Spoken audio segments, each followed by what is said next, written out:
We have a wild Justin Baldoni versus Blake Lively update. Taylor Swift has ditched Blake Lively. You have no idea what you've actually said. Blake Lively is spiraling, and not quietly, after Taylor Swift pulled the ultimate betrayal by siding with Justin Baldoni. Honestly, can anyone really blame her? Taylor Swift had been threatened and blackmailed by Blake Lively. Go public with your support for me, or I'm going to release all these text messages about us. Blake allegedly tried to corner Taylor into silence by threatening to leak over a decade's worth of private texts. Emotional blackmail dressed in Chanel. But karma doesn't miss. Taylor's move in court on June 13th wasn't just a betrayal, it was a cinematic mic drop. One that shattered Blake's picture-perfect Hollywood narrative, leaving her scrambling as her fairy tale life collapsed into tabloid fodder. Teams is supporting Brian, Justin, and Wayfair and helping give them what they need to avoid more public drama, getting involved, subpoenaed, testifying, etc. Here, let me give you this, we'll give you this, back off. Are we good? And the one holding the scissors? None other than Taylor Swift, global pop icon, branding mastermind, and, until now, Blake's closest ally. Her move was swift, pun intended, and surgical. She wants to work with Justin Baldoni. Taylor didn't just ghost the friendship, she crossed enemy lines. She aligned herself with Blake's courtroom nemesis, Baldoni, a move so shocking it had Hollywood power players gasping into their oat lattes.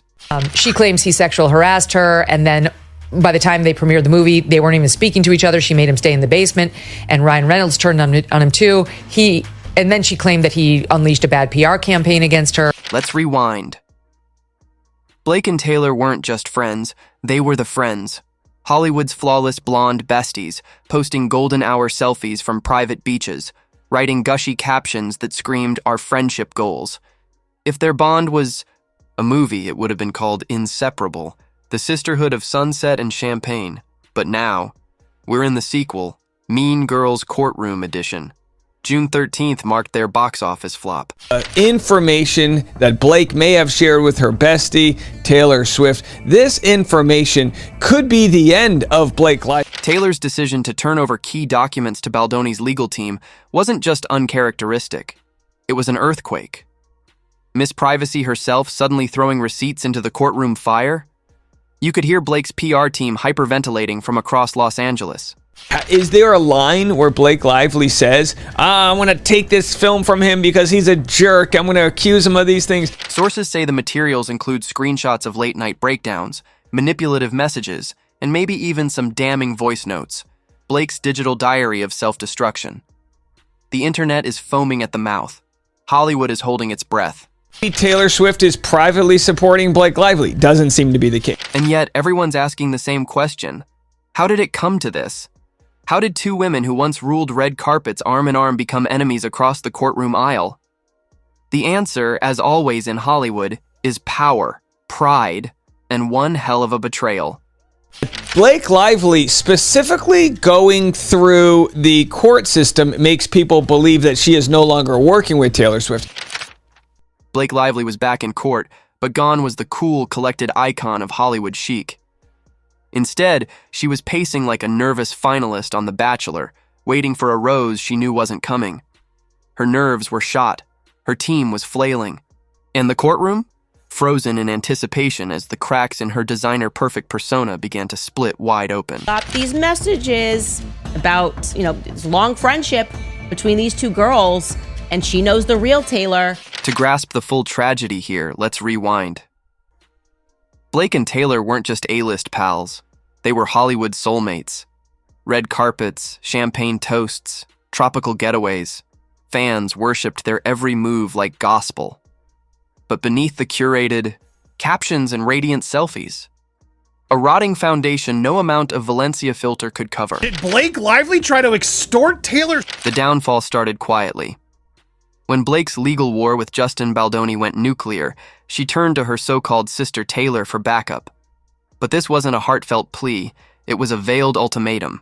It was highly likely to have reliable information that Miss Lively requested that Taylor Swift delete their text message.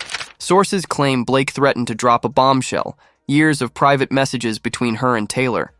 Not harmless brunch texts, but raw, intimate exchanges, Emotional confessions, career secrets, the kind of dirt tabloids dream about. It was blackmail in stilettos. She will be furious. She will forever be furious, which, by the way, sounds like it might be the next album from Taylor Swift. But Taylor Swift doesn't fold under pressure. She monetizes it. The same woman who turned heartbreak into platinum records wasn't about to be bullied into silence. She didn't respond with a tweet or a Notes app apology. She responded with precision.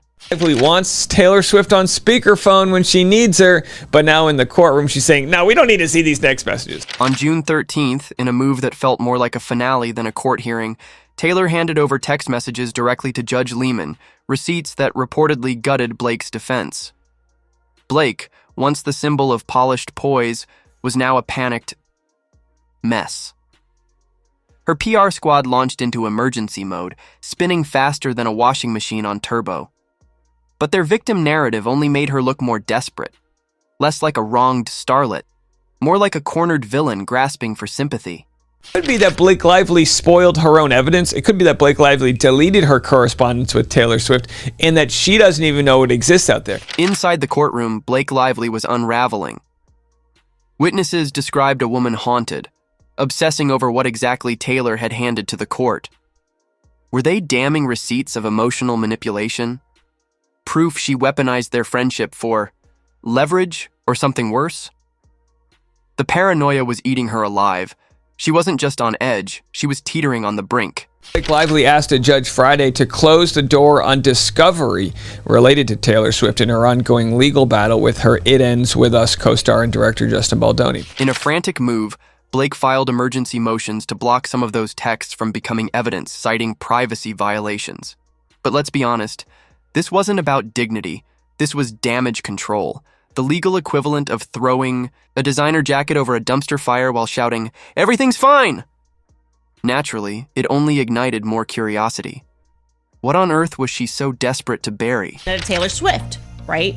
Or so we thought. Because there were tons of news. It's all the headlines. It was like, oh, the subpoena has gone out regarding this subpoena. Meanwhile, Taylor? She floated in like it was just another Thursday. Calm, composed, utterly unfazed.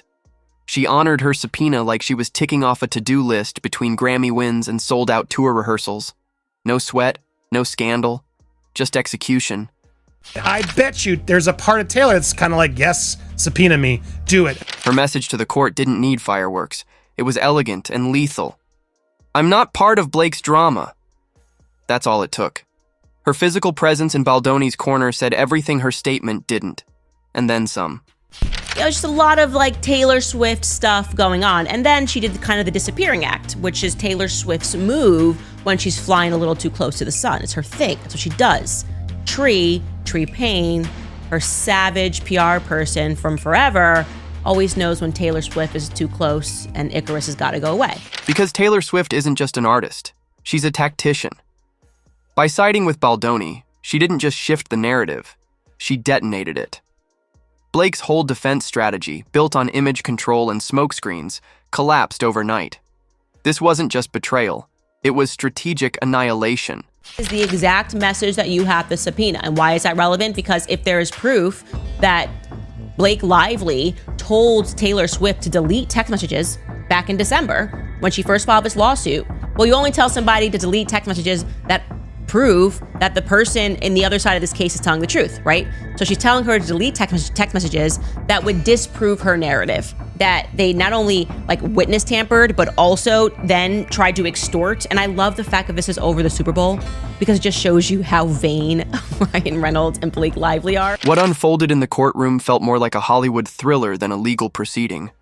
Blake's legal team looked shell-shocked, as if they'd been steamrolled by a swift-shaped freight train.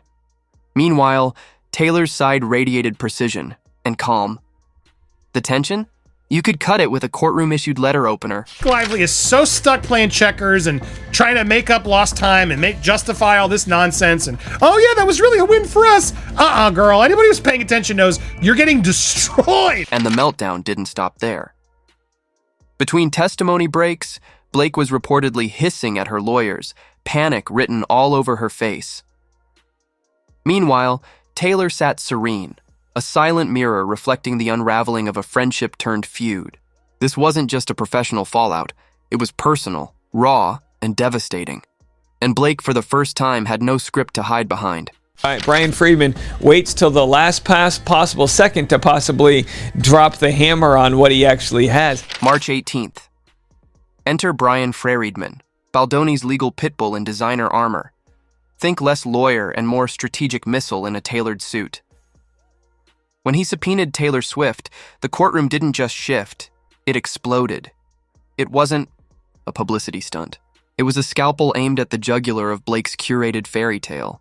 And Friedman, he knew exactly where to cut. Justin Baldoni's attorney, Brian Friedman, dropped the request for the subpoena, and the reason for doing this is very simple. They got exactly what they are seeking. But here's the kicker.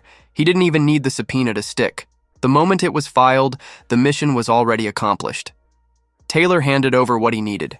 Case cracked, mic dropped. He got the ammo. And Blake, she just got burned. No doubt both Justin and Blake's PR teams are working to make sure the truth. I do believe Justin's team is doing well, but they're also sharing the truth. There's nothing retaliatory or lying about any of this. The moment March 18th hit the press cycle, Hollywood lost its mind. Rumors swirled with the force of a PR hurricane. Why was Taylor being dragged into this legal dumpster fire? What did she know? What had she said? Suddenly, this wasn't just Blake versus Baldoni. It was Blake versus everyone. Public documents are the ones where it's believed that Taylor Swift's father shared evidence that Blake Lively was trying to extort Taylor Swift into going public. And then came the texts, whispers of messages between Blake and Taylor that didn't exactly scream soul sisters. Behind the filtered selfies and perfectly angled brunch pics, something darker was hiding. And as those whispers grew louder, Blake's team launched a frantic counter-campaign. "It's a misunderstanding," they cried.